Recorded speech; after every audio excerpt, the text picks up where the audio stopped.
Grandma. I call my grandmother I Gia. call her Suki. Grandma. Yeah, grandma. Grandma.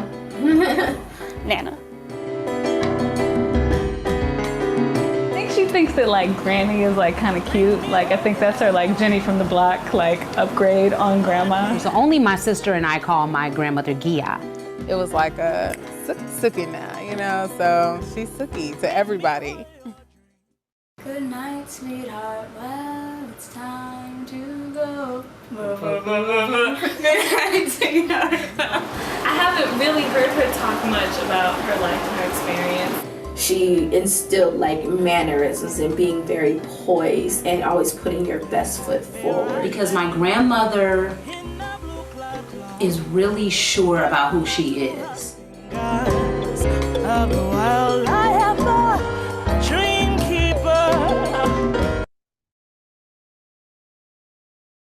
Hello, everyone, and welcome back to the Grandmother Project presents Pearls and Pocketbooks, our new monthly webinar experience featuring Black grandmothers and granddaughters discussing love, life, and everything in between. I'm Melanie Brazil, and I am the creator of the Grandmother Project, an original 9-episode docuseries which you just saw the trailer for, now available on YouTube. Be sure to visit our page and subscribe. The link is in the chat. Last month, we chatted with 3 trailblazing granddaughters about the impact of their grandmother's legacies. Thank you all so much for tuning in. We have been overwhelmed by the amount of love and support from that episode. And of course, if you missed it, you can check it out on YouTube. Today, we are chatting with a very special grandmother. Her grandson actually reached out to us after our casting call last month for Trailblazing Grandmothers. We spoke over the phone, and I knew right away that we needed to feature her on the next Pearls and Pocketbooks. Tonight, we are going to stroll down memory lane with this special grandmother as we chat about Chicago. We've even got some guest appearances from some of our fans. Welcome to Pearls and Pocketbooks, Episode 3, Origins. So without further ado, I'd like to introduce our featured guest for the evening. Born in Pine Bluff, Arkansas, and raised in Veneta, Oklahoma until the age of 12, Geraldine Richard has called Chicago's South Side home ever since. Now, at the age of 91, she's not only a grandmother, but a great-grandmother and great aunt to many. Jeri, as she is affectionately called, is known for her love for Chicago arts and her knowledge of Chicago's history. Jeri has a passionate interest for social good within Black and Brown communities on the city's South Side and has volunteered for various nonprofits throughout her lifetime. It is my great honor to introduce you all to Mrs. Geraldine Grannie Richard. Grannie Jeri, welcome. Hello, everybody. Hi, Grannie I'm so Jeri. glad to be here. Thank you so much for being here, Grannie Jeri. You look beautiful and fantastic. Oh, thank you. Thank you. I have really been looking forward to this since the first time we talked. So, you know what? Let's go ahead and jump right in. Okay. So, Grannie Jeri, you moved to Chicago when you were a girl during a period of time that now we refer to as the Great Migration, a time when 6 million African Americans left the South to settle in northern cities like Chicago. Tell us, what was it like coming from a small town like Veneta, Oklahoma, to the big city of Chicago? It was unbelievable. I came here and met my mother's family, which was her mother and father. And my grandmother's name was Lucy. She was blind, and I didn't know that. But my brother and I lived in the house with her. And it was amazing how well she managed being blind. And of course, I got to know people in the neighborhood, girls and friends. And one of the favorite things I liked to do when I first came to Chicago was get dressed in the summer afternoon and walk up to the corner and have an ice cream cone. and then walk back again. Oh, that sounds lovely. Yes. And then, of course, I met lots of friends and made new experiences. And it was a really nice neighborhood where I lived. It was called Morgan Park. And it was covered from about 107th south on oh goodness, Vincent's, all the way to Halsted to about 115th Street. Wow. So my brother and I went to Morgan Park High School. And of course, I met a lot of new friends as well, and had a really great experience there. Met some teachers that were rather acceptable and others that were kind of hesitant. And of course, then there were other kids. It was mostly a white school. So I just joined in with the white kids and all that other stuff, and had the nerve to try out for a cheerleader.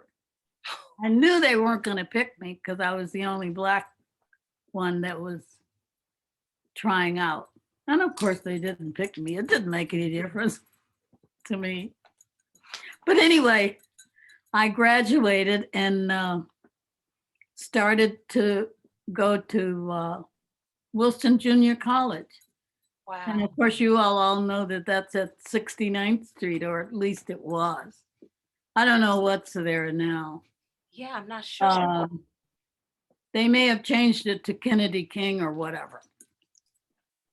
But anyway, during the time I was in high school, I worked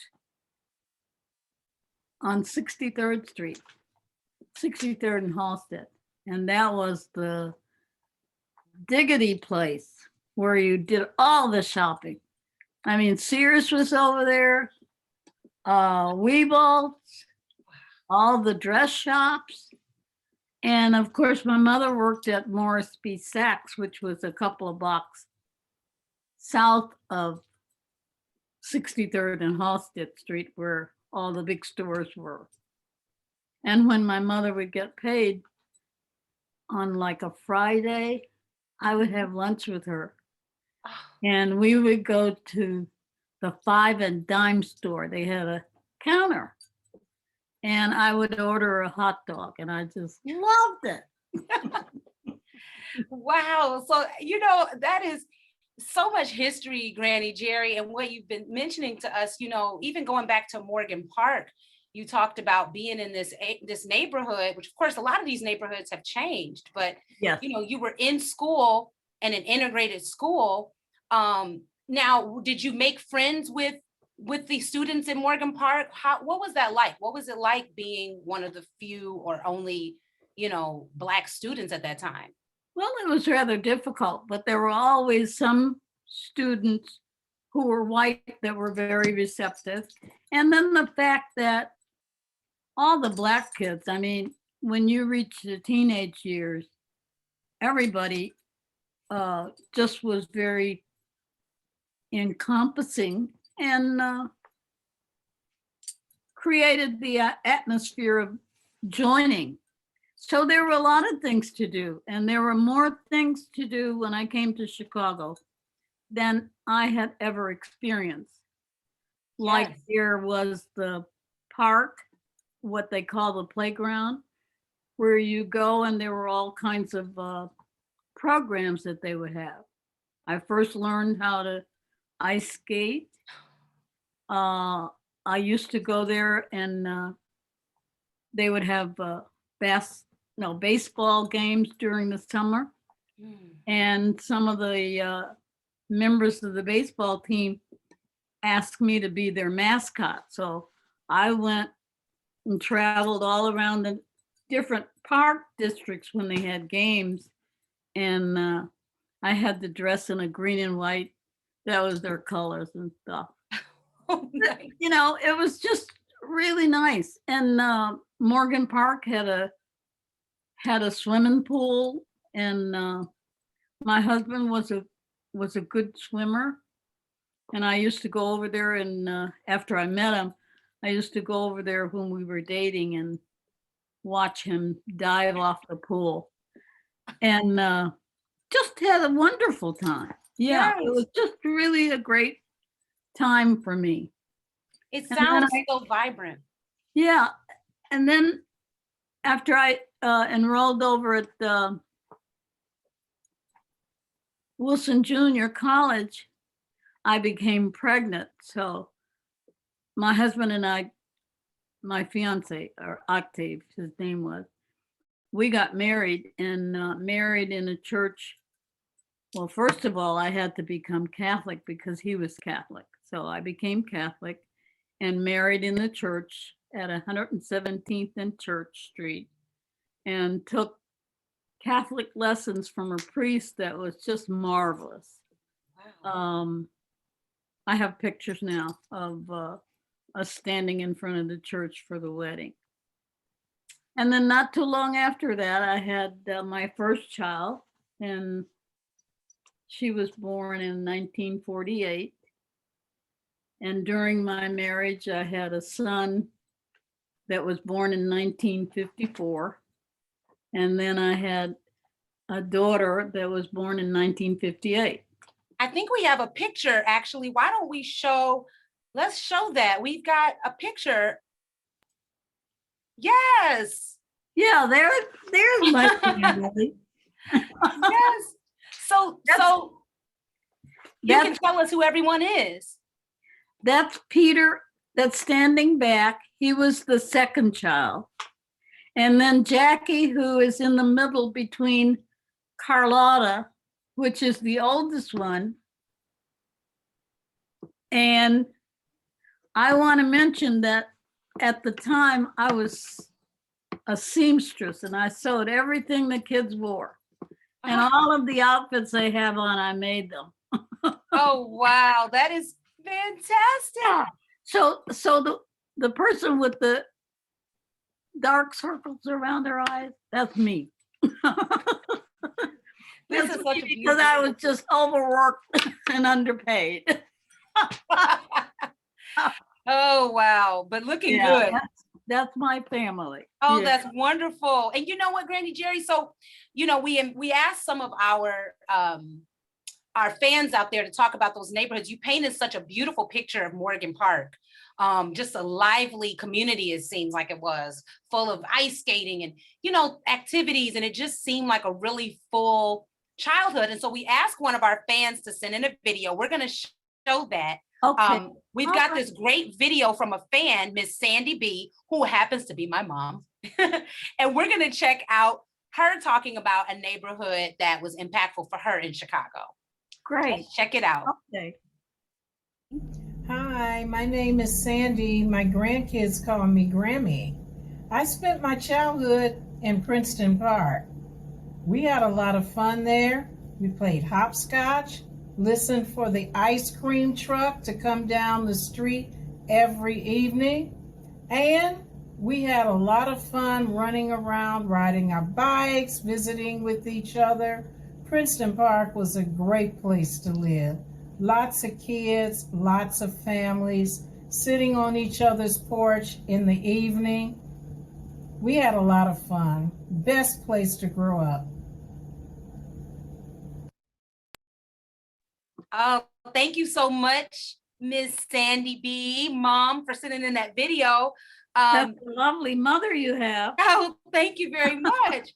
So, we just, if you're out there watching and you're from Chicago, put your neighborhood. This is all about celebrating Chicago and Grannie Jeri's stories about Chicago. So put your neighborhood in the chat. If we got some Morgan Park people out there, if we got some Princeton Park, represent your neighborhood in the chat.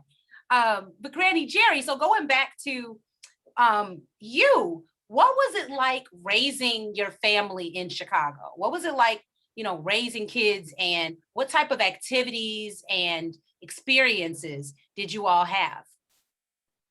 Well, Melanie, by the time I had the second child, and that was Peter, the son, we moved to Princeton Park. You've already talked about Princeton Park. Yes. There again was another good neighborhood for children, and there were a lot of children in that community.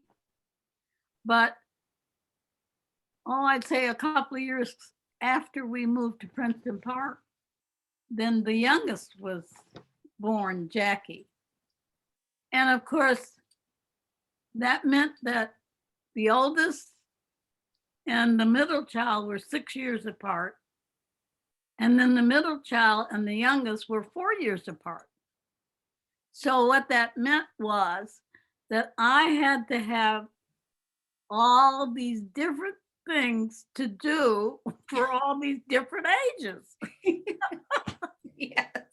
So I was a busy mother, and I didn't work. I was a stay-at-home mom. So during the early years, I was rather busy, but then I spent a lot of time sewing and going to pick the kids up from school and That's take them in the morning, because my husband was a policeman, so he had various shifts of activity. Met a lot of wonderful people in Princeton Park as well. That is fantastic. We've got a special video Okay. for you from someone who may be familiar to you, Grannie Jeri, about Okay. a special memory of growing up. So we're going to cut to that right now. Let's check out this next video that we have. Okay, all right. Hi, Miss Jackie. I just wanted to share a special memory I have of growing up in Chicago. And, you know, we always went out for special events, Easter and holidays, and we would get dressed up. And, you know, those were so wonderful memories for me. And, you know, I learned all my style from you. And of course, you learned it from Granny. And I would have to say that, you know, we were kind of very stylish growing up. You know, you kept us looking so cute. I have so many pictures and so many memories of looking so cute. And I still think I'm trying to look cute too. And I just love you and wanted to share that memory. Oh, that's awesome. Thanks. That was nice. That was a surprise. Yes, we hope you enjoyed that. I did. You I talked did. about your fashion, and there you go. Isn't that interesting? Yeah. And I also wanted to mention that the oldest daughter, Carlotta, was the oldest. And when we moved to Princeton Park, I used to walk her to the bus line on 95th to State Street for her to learn how to go to the Art Institute during the summer. Wow. And I'm not sure how old she was, but she must have been about 9 or 10. And I was able to open up another kind of activity for her to introduce her to. And of course, she went all summer. And I always was kind of hesitant because, you know, she was going so far away from home. But I would stand on the bus line and wait for her to come home. So that was one of the things that we did. And of course, you know, having the park during the summer, I would take the kids to Dan Ryan Woods, and we would pack a lunch and sit outside and eat our lunch and stuff. I was always looking for something to do that didn't cost anything. Because at that time, you know, one person working was meant a very limited budget. So that was kind of you had to kind of come up with some great ideas of what to do.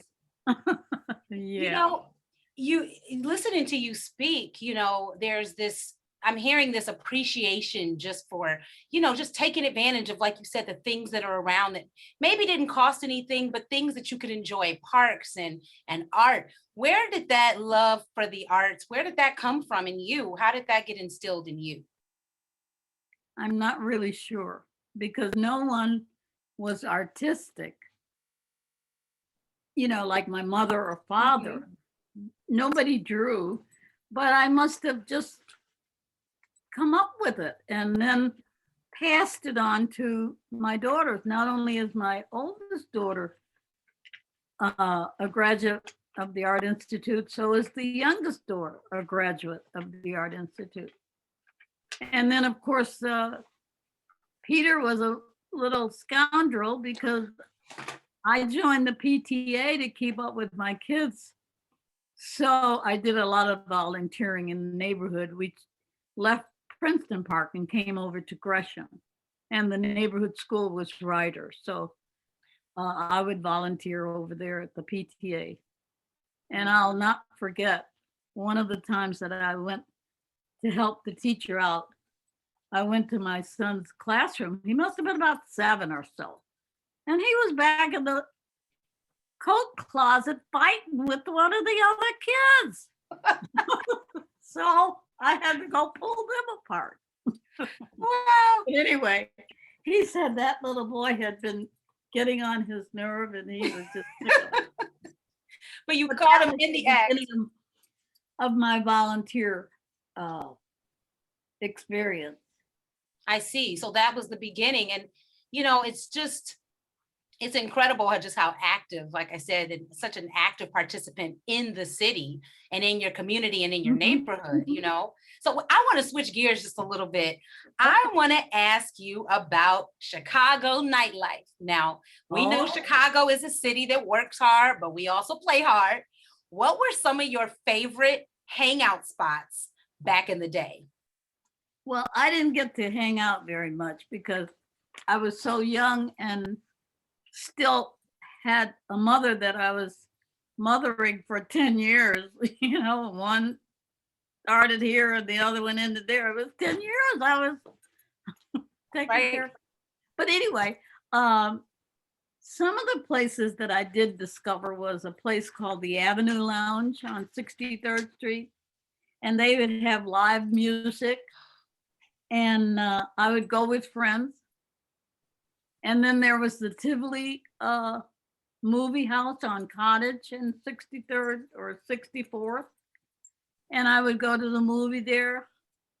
And of course, when my brother and I first came to Chicago, he and I would go to the Regal and see all the stage shows. So all these fabulous musicians and talented Black people that we had not seen, all of our years before, because that wasn't something that was available when we lived in a little small town. So the Avenue, and then, like I said, the Tivoli, and then later on, my husband and I discovered a little place called the Warehouse, and I'm not sure where it was, but it was not far from where Princeton Park was. And it was a place where you hear music and you dance and all that other stuff. That sounds so much fun. That was it. Listen, that sounds fun for somebody so busy. You still manage to get in a little bit of fun here and there. And we do have a picture. Now, you sent us a really cool picture of another spot that I had never heard of. We're going to put that up, and maybe you can tell us a little bit about the night that you took this picture. Okay. All right. So before I was ever married, and shortly after I came to Chicago, my father came to visit, and I'm sitting next to him.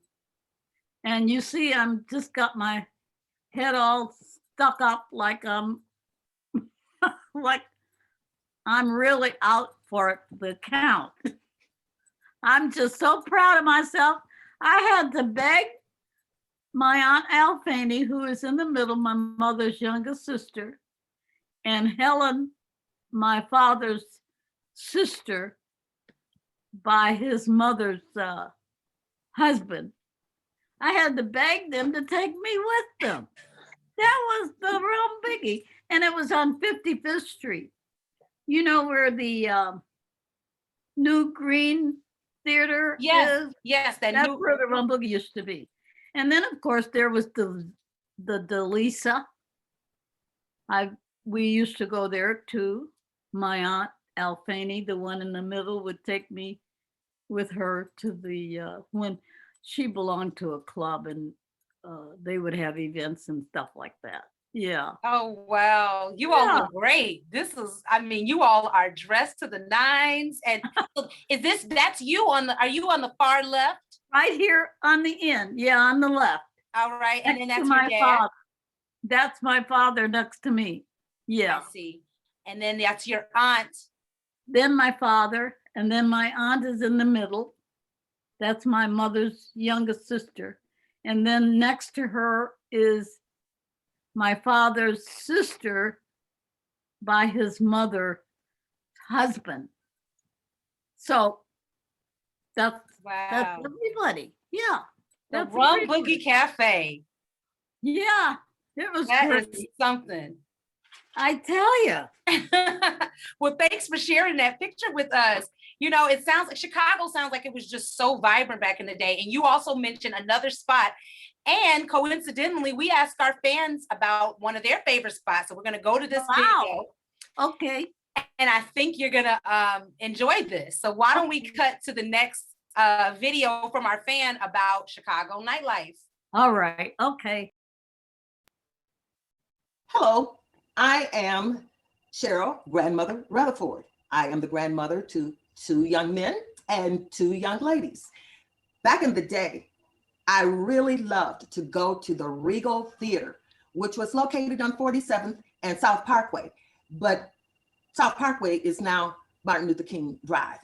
I love that place because all of the Black artists came to that particular theater. And at that particular time during the day, that was a favorite place for me and my deceased husband. So I just know that I was able to go out and have a good time because we were going to go to the Regal Theater. And there at the Regal Theater, who did we see? The Jackson 5, of course, they were the little Jackson 5s. We saw the Marvelettes, we saw Martha and the Vandellas. And I remember seeing Gene Chandler. Now there's something very important about Gene Chandler, and that is he was called the Duke of Earl. Cause I'm the Duke of Earl. Oh, hey. Oh, wow. So that's a good one. How about that? Right? Isn't that something? So like you said, the Regal must have been the place to be. And thank you, Mrs. Rutherford, for sharing that video with us. Yeah. Yeah. That was a popular place. That was long before I was an adult. My brother and I went when we first came to Chicago to the Regal. So we saw all these fabulous stars. I It can just was imagine. unbelievable. Yeah, we enjoyed it too. So we got a question from one of our fans actually that wants to know. So they said, Grannie Jeri, who have you, and I'll rephrase that. Okay. Grannie Jeri, who is the most famous singer or musician you have ever met? Oh, for goodness sake. You know, they want to know. I don't know. I don't know if that's even, you know, if there's anybody you can think of, but that's a, you know, cool question, I suppose. I can't think of anyone as far as the singers. I like all the singers, but mostly the male singers. I can't remember. But I want to tell you somebody I was really impressed with, and that was August Wilson, the writer. Yes. Yeah. And he came to Chicago State for the Black Writers Conference. There were a lot of writers that came for over a number of years to the conferences that they had at Chicago State. But I'll have to think about who the artists were that I remember. Honestly. Give it some, you know, I mean, I think that's awesome that you mentioned August Wilson because, you know, as you know, I'm a theater buff. So August Wilson's work is still very popular. And you mentioned that Green Line Performing Arts Center. So perhaps maybe one day they will produce some August Wilson plays. What's the name of the group that Green Line? Oh, the new space. So you're referring to the the new Congo Square Theater Congo space. Square is the theater that I remember that had all the Black artists Yes. and actors around Chicago. And I don't know what they're doing now, but I'm sure They're still producing. Yeah. Yeah, they're still producing great work. Good. So, we're talking about all this rich cultural history. And of course, you have been so involved in so much culture in the city. Many people don't know out there, but the city of Chicago used to have a bus called the Culture Bus.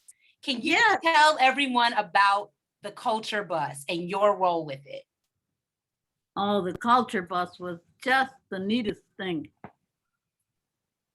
The city of Chicago and the Department of CTA had 3 tours that they commanded on every Sunday, and the buses would come to the Art Institute. There was a tour to the north side, a tour to the west side, and a tour to the south side. Interesting enough, whenever the tour would go north, it would come back down Lakeshore Drive, and it would come down to the Drake, where the Drake Hotel is. And there was a space for me to tell everybody on the bus that the president of Ethiopia stayed at the Drake Hotel. Huh? Haile Selassie stayed at the Drake Hotel. So I was anxious to tell everybody on that bus that Haile Selassie was at that. I don't know if everybody remembers Haile Selassie, but he was being forced to change his country by the Italians, Mussolini. And the Ethiopians beat him and outsmarted him, and they never did get control of Ethiopia. But he came to Chicago, as he did with all the other cities important here in this country, to ask for help. And unfortunately, he didn't get the help that he needed to fight off the Italians, but they won in the end. And then, we would go on and go down Michigan Avenue, and then you get off of that bus, which was the north bus, and you get on the westbound bus. Well, on the westbound bus, you would go to all of the schools. I forget the name of the school that was very popular for Blacks on the west side. Oh, was it Malcolm X College or? No, they didn't have it then. Oh, before that. Yeah, it was before that. But there were a lot of churches, more like Lithuanian and that sort of thing. And we would visit those places, and then we would stop in Pilsen, where the Mexican Fine Arts Museum had just opened, and we would visit there. And then we go back, and the last trip that you made during the day, but you would be going back and forth until the end of the day. And we would go to the south side. And of course, the south side, you were down King Drive, and we always pointed out the funeral home right there at 32nd, and where a lot of the regiment was housed during the Civil War. And then we go down 35th Street, where the statue of one of the generals that was popular over there. And then we go on down Lakeshore Drive to the Museum of Science and Industry, which reminds me is a Black woman who's in charge of that museum now. Wow, I did not know that. Yeah. just recently, she was selected to man and do that, take care of, heading it.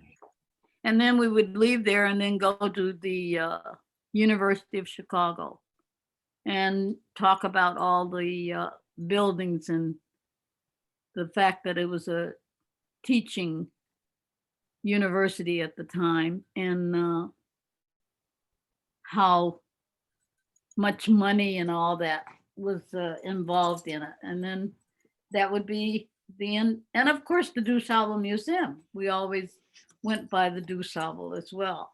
I don't know if a lot of people know, but now the DuSable is along with all the other important museums, So Yes. the culture bus was quite an enjoyable event. And the person who was the coordinator was a guy named Jeffrey Stern, who worked at the Transit Authority and just was the coordinator of all of the commentators. Yeah. What an amazing experience. I mean, the fact that your memory of, and especially that Emperor Haile Selassie staying at the Drake Hotel, that is just That was something. That was amazing. Very notable. Yeah. Yes. And just yeah, that was fantastic. So much history. And you mentioning the funeral home on King Drive that's still there, but that being a site, like you said, a lot of people don't know that was a place that housed that regiment during the war. So there's so much history, and what an amazing that was a camp for some of these soldiers. Yes, it was. Yeah. Did you I'm imagining that you met so many people doing that. Do you still keep up with any of the people that were tour guides or things like that? There's one friend I have that when I became a commentator, she got on my bus and she said, "Can I ride with you? Because I know that you're a commentator." And I said, "Yeah, you can ride with me." And as a result of her asking to ride with me to see how I handle, the commenting and all, which was helpful to her, we'd established a friendship. And today we're in contact with each other this very time. Wow. And the guy that's the coordinator, we talk and meet up, he and his family, every so often, not quite as often as the girl Felicia, who is a friend. But that was the only one that I could keep up with. I wished I would have been able to keep up with more of them, but you know how it is. Yeah. Kind of people fade away, or lives get busy, or they, move somewhere else or whatever. Yeah. But what an amazing experience. And the fact that, you're still in contact with, one of the tour guids, and it's just so amazing. We've got a question, actually. So we talked about these places, from back in the day, but we actually have a really special question from your granddaughter, Gabby Holterman, all the way from Denmark, who is joining us. Oh my She goodness. is watching. And yes, and let me see here. Why don't we Gabby see here? Gabby wants to know, let me see. She wants to know, what are your favorite places? What is your favorite place on the south side of Chicago that always makes you happy? All of the places on the south side are the ones that make me happy. There's so many new restaurants. I like going to the restaurants. And of course, as Gabby knows, the family always was out and about during the early times. I'm not doing that much anymore, Gabby. But it's so good to hear you involved. Will Yes. you say hi to Steen and to Christopher? Will you say hi to them for me? Yes, we will make sure. We're so happy to have, thank you, Gabby, for joining us. That's so cool. We'll try to get back with Gabby before the end of the webinar here, but that's such a pleasant surprise to have her here. We hope that that was a surprise for you, Granny Jeri. Well, thank you so much. Yes. I'm so delighted.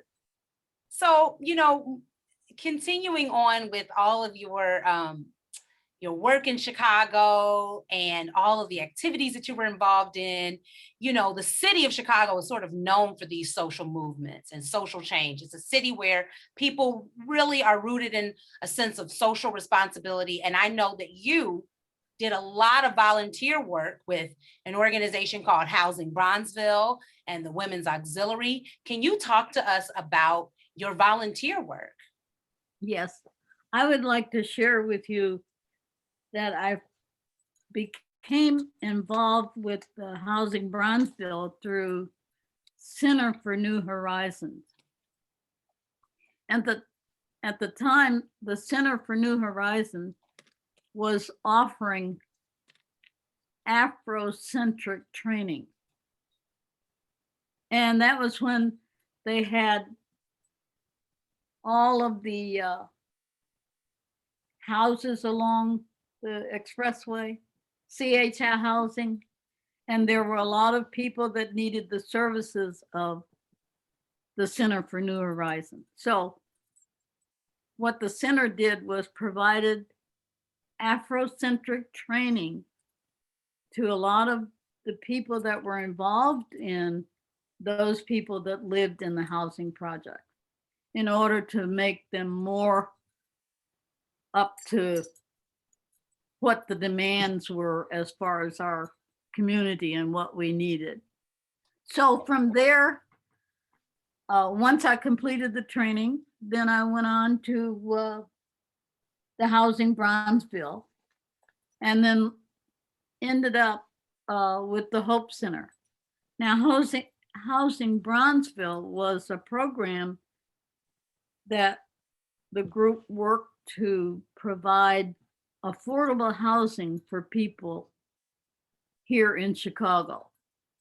And we were able to get a few of the lots, but the problem that we have is getting a developer because there's not a lot of money. Mm-hmm. So I'm not sure what the group is doing now as far as making connections with the mayor on affordable housing, because from my understanding, she's interested in getting a better resource of housing. Yes, that's all still very important now. It's amazing how these things that were issues then still, in many ways are issues now, and so, I just think that it's amazing that you've taken so much time to volunteer. Why is it important to you to be active in your community? Well, I think it's a part of all of our responsibilities. I mean, you spend a lot of time when you're younger, raising a family, trying to provide directions for them so that they have a good life. And then once they grow up and they become adults, then you got to fill your time with some good things that are helpful, not only to your family, but to the neighborhood, to the community. We had a block club that was a very active block club. We just go on and on from there. When I was younger, I belonged to CORE during the civil rights period. I know that I learned how to become an activist as a result of some of the friends that I met during during my going from here to there to all over and meeting various people. But my most duration was with Chicago State. I started with them back in the late 70s. And I'm still working with them, but not as much as I was. Wow. And of course, I was one of the committee chairs. I was the art chair. We were able to buy some art from Geraldine McCullough, who is no longer here. But she was quite an outstanding artist. So the university has a piece of her work, and it's a triptych, meaning it's 3 pieces of art that is a part of her work that we have.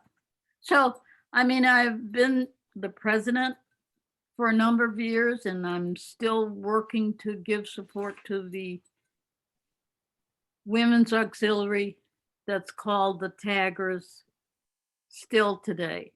And we're still working at it.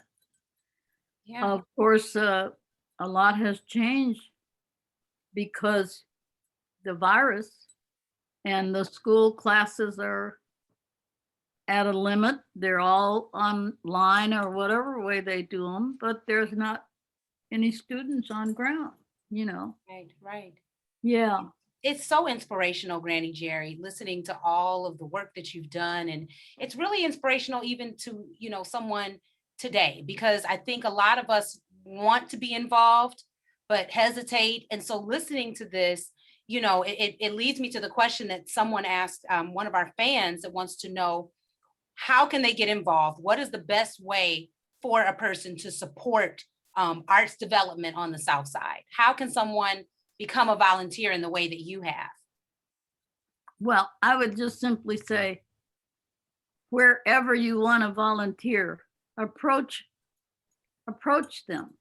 If it's Southside Community Art Center, which is the oldest art center in the United States, that is located at 38th and Michigan. But there's so many places you can volunteer, even at the schools. Call them and tell them that you want to do volunteer work with them. If it's going and assisting with visits or trips that they take or tutoring or whatever it is, just use a very creative way of looking at how you can really make a difference in somebody else's life, because you have already done a lot. You, as a person that has grown and become a grandmother, you've done marvelous already. So just pass that on. Pass it on to the next generation. Yes. And put your arms around some of the young people now. Tell them they can do whatever it is. Tell them how smart they are, how good they can get things done. Yeah, that's what we have to do with our families. Thank you for that. That question was from John, who wanted to know that. Thank you so much. And you know what, Grannie Jeri, before we continue, we've got a couple shout outs in the chat. We've got a shout out from you. Someone, Roz and Willie said, "Hey, cousin Jeri, you are the matriarch of our family, and I'm so happy to see you sharing your wisdom and experience. Your journey was and is amazing." Yes. Hey, isn't that something? And we've got one from Dewana. Really? Yes, Dewana says that your work with your Chicago State Tagger work was amazing. And of course, your daughter, Jackie, says, "Mom, this has been a rewarding experience seeing you sharing these wonderful memories." So we just wanted to share that love with you before we close out. We have a couple more questions from our audience. All right. But I had to share that with you. And that's such a wonderful thought. I'm so glad to hear those kind, loving words from all of my family and friends. It's just been wonderful. Yeah. It's beautiful. So we've got another question, and I think this will be this seems like a really good final question, which is Alanco wants to know, what are your hopes for the future of Chicago, especially the South Side community? Well, I hope that things will change to the point where there's not so much violence and shooting, and our young people will be able to have jobs. And it's most important to get an education so that you have something to offer in order to become responsible and be able to help your family as well as yourself. So I would want all of the authorities, your alderman, your mayor, everybody is in a position to give assistance to our communities that have been in need for such a long time. And unfortunately, all of the killing just is so depressing. It's just so depressing. I can't understand it, but I'm so glad that the police officer who was responsible for murdering George Floyd was found guilty. Yes. Yes. Yeah. And you're right. I mean, that's everyone's wish. It's been so great listening to you reflect about just the richness of our city. And I think what I was looking forward to and what you've done so beautifully is you've painted the city in all its complexity, and you've shown all the rich, beautiful culture that we have here, that Chicago has so much to offer the world. And you've been a part of it, and you've shown the model of what it means to be a community member.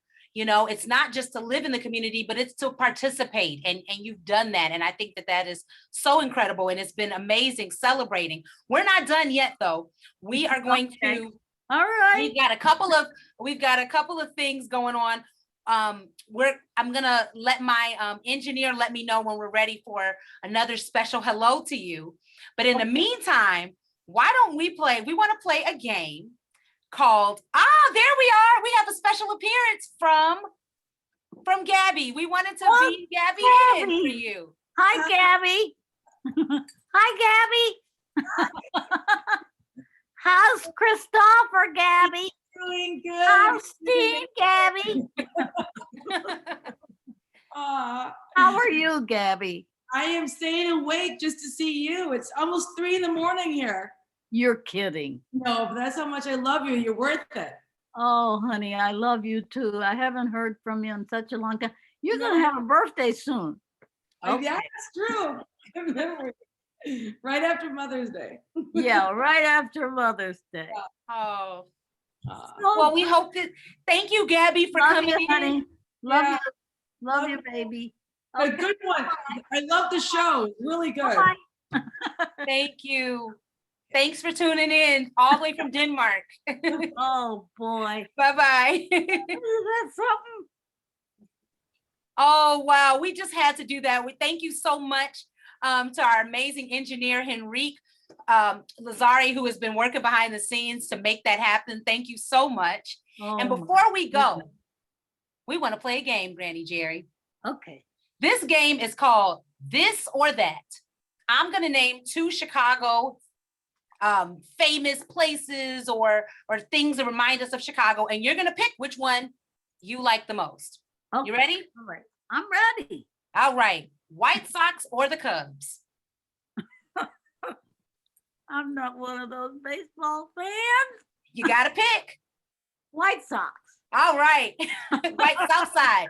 Harold's Chicken or Uncle Remus Chicken? Harold's, of course. Deep dish pizza or thin crust pizza? Deep dish. All right. Pizzeria Uno. Yes, people underrate Pizzeria Uno, but they were like the first. That's like number 1. That is really Chicago. Deep dish. Army and Lou's or Gladys's? Both of those. I can't pick. It's both of them. Great I'm answer. so sorry that they're both gone. Yeah. History. Those were two amazing restaurants on the South Side. Chatham or Bronzeville? Oh, Bronzeville. Okay. There's so much history in Bronzeville. Absolutely. So much history. Nat King Cole or Lou Rawls? Nat King Cole. There you go.